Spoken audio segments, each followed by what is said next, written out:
नमस्कार। खबर सहारनपुर से मैं अनिल कुछाड़िया। आज की मुख्य खबरें। पहाड़ी व मैदानी क्षेत्रों में हो रही बारिश बनी आफत। हथनीकुंड बैराज से दिल्ली के लिए छोड़ा गया करीब 1.25 लाख क्यूसेक पानी।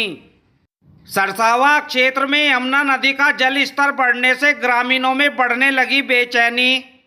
बरसात के चलते सड़क पर खड़ी कार पर गिरा पेड़, सवारियों से भरा 3 व्हीलर भी पलटा। गंगो ब्लॉक के गांव बहलोलपुर में गड़गड़ाहट के साथ मकानों पर गिरी आकाशीय बिजली। बरसात में मिट्टी धंसने से आवागमन के लिए बंद किया गया कोट रोड पुल। नगर के वार्ड 68 में जर्जर हो चुके मकान की छत गिरी, मदद को आगे आए पार्षद इमरान सैफी। महंगाई, बेरोजगारी, किसान आंदोलन व जासूसी कांड को लेकर युवा कांग्रेसियों का प्रदर्शन। राष्ट्रीय लोकदल की लोक संकल्प समिति में चौधरी नीरपाल सिंह को सदस्य बनाने पर जताया जयंत चौधरी का आभार। रेलवे पेंशनर समाज सहारनपुर का 8वां वार्षिक सम्मेलन कोरोना सुरक्षा उपायों के साथ संपन्न। उत्तर प्रदेश मान्यता प्राप्त विद्यालय शिक्षक संघ ने धरना स्थल पर लगाई जनता अदालत। एनएमसी फार्मा 100% प्राकृतिक। शिवालिक पहाड़ियों एवं मैदानी इलाकों में हो रही तेज मूसलाधार बारिश के चलते हथनीकुंड बैराज का जल स्तर बढ़ने से ग्रामीण क्षेत्रों में परेशानियां बढ़ने लगी है। शिवालिक पहाड़ियों में बीती देर रात को हुई तेज मूसलाधार बारिश से यमुना नदी में आए तेज बहाव से जल स्तर लगातार बढ़ा है, जिसके चलते हथनीकुंड बैराज से हरियाणा व यूपी की सीमा से होकर गुजर रही यमुना नदी में 2 बजे तक 1,30,000 क्यूसेक पानी को छोड़ा गया। हथनीकुंड बैराज में तेज मूसलाधार बारिश होने से लगातार बढ़ रहे जलस्तर को देखते हुए ग्रामीण क्षेत्रों में हलचल पैदा हो गई है। पहाड़ी क्षेत्रों में पिछले 2 दिनों से लगातार हो रही बरसात के चलते बुधवार को हथनीकुंड बैराज से करीब 1.25 लाख क्यूसेक पानी छोड़ा गया, जिससे सरसावा क्षेत्र में यमुना नदी का जलस्तर बढ़ गया। विभागीय सूत्रों द्वारा बताया गया कि पिछले 2 दिनों से पहाड़ी क्षेत्र में हो रही बरसात के चलते आज दोपहर करीब 12 बजे तक हथनीकुंड बैराज से 1.25 लाख क्यूसेक पानी यमुना में छोड़ा गया, जिससे यमुना नदी का जलस्तर बढ़ गया है। सरसावा क्षेत्र के यमुना नदी के आसपास के गांववासी यमुना में उठ रही लहरों को देखने के लिए शाहजहाँपुर नदी किनारे पहुंचे। आसपास के गांव डिक्का कला, टपरी, हुसैनपुर, गगौड़, कुतुबपुर, हैदरपुर, झरोली आदि के लोगों ने कहा, यदि यमुना नदी में पानी बढ़ा तो क्षेत्र में फसलें तो बर्बाद होंगी ही, साथ ही पशुओं के चारे की बड़ी समस्या खड़ी हो जाएगी। सरसावा में अंबाला रोड पर बरसात के चलते भारी भरकम पेड़ सड़क पर खड़ी कार पर जा गिरा। इसी बीच सवारी लेकर आ रहा एक 3 व्हीलर भी सड़क किनारे पलट गया। घटना बुधवार सुबह 9 बजे की है। कस्बा सरसावा के निकट अंबाला मार्ग पर सफेदे का भारी भरकम पेड़ अचानक विद्युत लाइन को चपेट में लेते हुए कार के ऊपर गिर गया, जिससे कार क्षतिग्रस्त हो गई। गनीमत रही कि उस समय कार में कोई मौजूद नहीं था, नहीं तो बड़ा हादसा हो सकता था। पेड़ गिरते ही सड़क के दोनों ओर वाहनों की लंबी लाइनें लग गई। इसी दौरान सड़क की कच्ची पटरी से निकल रहा एक 3 व्हीलर भी अनियंत्रित होकर सड़क किनारे गड्ढे में पलट गया। 3 व्हीलर में सवार सवारी सुरक्षित बच गए। सूचना मिलते ही पुलिस व वन विभाग की टीम ने मौके पर पहुंच घंटों की मशक्कत के बाद हाइड्रो मशीन से पेड़ को सड़क से हटा मार्ग पर आवागमन चालू कराया। ब्लॉक गंगो के ग्राम बहलोलपुर में आकाशीय बिजली गिरने से एक ही परिवार के अलग अलग 4 लोगों के मकान धराशायी हो गए। शोरगुल की आवाज सुनकर ग्रामीणों ने परिजनों व बच्चों को सकुशल बाहर निकाला। मलबे में दबने से घर का सामान नष्ट हो गया। कोलाखेड़ी निवासी मदनपाल, सतवीरपाल, जसवीरपाल व रोहतासपाल बरामदे में सो रहे थे, जबकि बच्चे व महिलाएं अलग अलग कमरों में थे। रात्रि करीब 3 बजे गड़गड़ाहट के साथ आकाशीय बिजली गिरी, जिसमें 3 मकान तो पूरी तरह ध्वस्त हो गए, जबकि एक मकान में दरारें आ गई। आसपास के ग्रामीणों ने शोर सुनकर बच्चों, महिलाओं व परिजनों को बाहर निकाला। बच्चों व महिलाओं को मामूली चोटें आई हैं। थाना तीतरो पुलिस व ग्राम प्रधान पति अनमोल सैनी मौके पर पहुंचे और मदद को हाथ आगे बढ़ाया। प्रधान पति अनमोल सैनी ने जिला प्रशासन से पीड़ित परिवारों को मुआवजा तथा प्रधानमंत्री आवास योजना के तहत मकान बनवाने की मांग की है। रात 4 बजे सुबह 4 बजे के करीब बिजली तड़तड़ाई। बारिश तो पूरी रात हो ही रही थी, लेकिन हमें 4 भाई एक ही परिवार के हैं। इसमें हमारे मकान सारे ध्वस्त हो गए, सारे मकान ध्वस्त हो गए और हमारे बच्चे, हमारा जान माल, राशन पानी जो भी था घर में सब ख़त्म हो गया जी।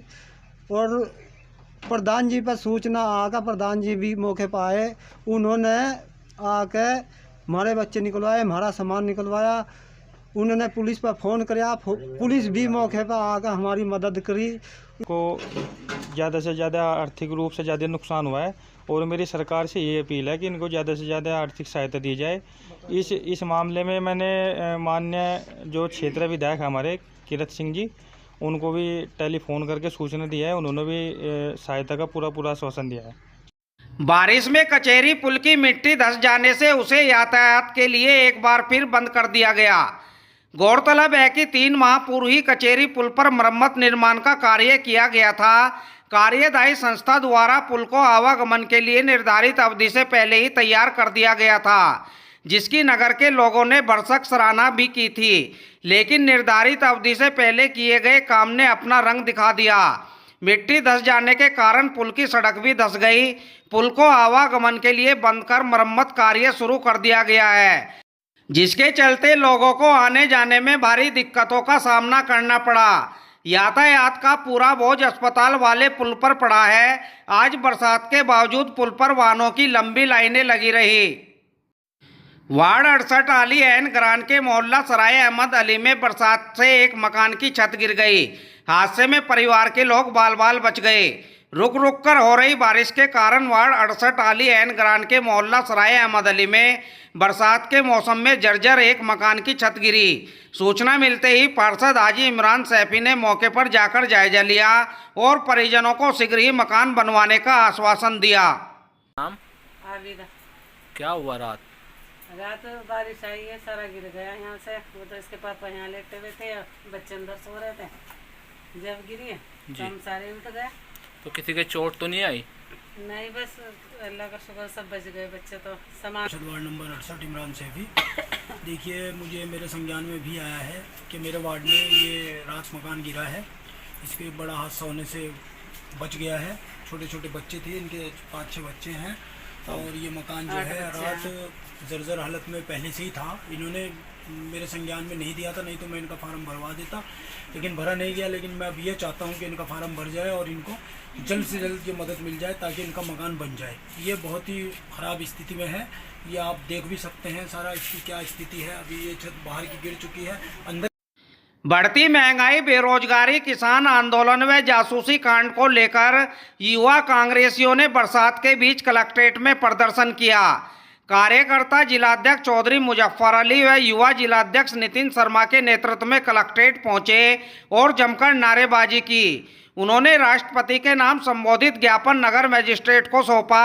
जिलाध्यक्ष ने कहा कि देश में महंगाई दिनों दिन अपने सभी रिकॉर्ड तोड़ रही है और बेरोजगारी पिछले 45 वर्षों में अपने उच्चतम स्तर पर पहुंच चुकी है। कांग्रेसियों ने जासूसी कांड की उच्च स्तरीय जांच कराए जाने की भी मांग की। प्रदर्शनकारियों में पार्षद चंद्रजीत सिंह निक्कू, संजय वालिया, परवीन चौधरी, अर्चित जैन, विजय शर्मा, गणेश दत्त शर्मा, शुभम, रोमित कुमार, अक्षय चौधरी, अश्वनी कुमार, रोहन, राजकुमार सैनी, राजीव कुमार आदि मुख्य रूप से शामिल रहे। हमारा ये कार्यक्रम हमारे यूथ कांग्रेस के राष्ट्रीय अध्यक्ष श्रीनिवास जी, प्रदेश अध्यक्ष ओमवीर यादव जी और हमारे अजय कुमार लल्लू जी सभी के निर्देश अनुसार महंगाई, बढ़ती हुई महंगाई को लेकर आज हमारा महामहिम राष्ट्रपति जी को ज्ञापन है। देश में जो लगातार महंगाई बढ़ रही है, कोरोना काल होने के बावजूद भी पेट्रोल और डीजल और गैस के दाम लगातार बढ़ रहे हैं। सरकार जासूसी करने पे लगी है, रेट बढ़ाने पे लगी है। जनता मरने को तैयार है। लोग कोरोना से मर रहे थे, बेरोजगारी से मर रहे हैं, लेकिन सरकार केवल जासूसी करने पर लगी हुई है। इसलिए कांग्रेस पार्टी, हम सभी कांग्रेस जन उनका विरोध करते हैं और इस्तीफे की मांग करते हैं कि ये देश इन पे ऊपर चलने वाला नहीं है। इस देश को चलाने के लिए अगर कोई सक्षम है तो वो कांग्रेस पार्टी है, जो किसी धर्म, जाति या किसी को लेकर नहीं, सबके लिए नीतियां बनाती है और सबके लिए काम करती है। राष्ट्रीय लोकदल की लोक संकल्प समिति में चौधरी नीरपाल सिंह को सदस्य बनाया गया है, जिसके लिए आज बैठक कर राष्ट्रीय अध्यक्ष जयंत चौधरी का आभार जताया गया। हकीकत नगर स्थित कैंप कार्यालय पर जिलाध्यक्ष राव केसर सलीम व प्रदेश महासचिव चौधरी धीर सिंह ने सदस्य बने चौधरी नीरपाल सिंह को बधाई दी। इस दौरान 29 जुलाई को राष्ट्रीय सचिव सुखबीर सिंह गठीना व जोन अध्यक्ष यशवीर सिंह के आगमन पर कार्यक्रम को लेकर चर्चा की गई। दोनों पदाधिकारी करीब 2 बजे सर्किट हाउस पहुंचेंगे, जहां वे पदाधिकारियों के साथ विधानसभा चुनाव की तैयारियों को लेकर चर्चा करेंगे। बैठक में चौधरी सुरेश पाल, चौधरी अरविंद मलिक, सपन कुमार, आरती शर्मा, युवराज चौधरी, गजेंद्र चौधरी, धर्मवीर राणा, चौधरी भगत सिंह ठाकुर, जनक सिंह आदि मुख्य रूप से उपस्थित रहे। आज का जो उद्देश्य है हमारा, एक तो हम धन्यवाद आभार प्रकट करना चाहते हैं हमारे राष्ट्रीय लोकदल के राष्ट्रीय अध्यक्ष माननीय जयंत चौधरी जी का, कि उन्होंने सहारनपुर को स्थान दिया, सम्मान दिया। मैनिफेस्टो कमेटी में उन्होंने जो नाम रखा है, जो तवज्जो दी है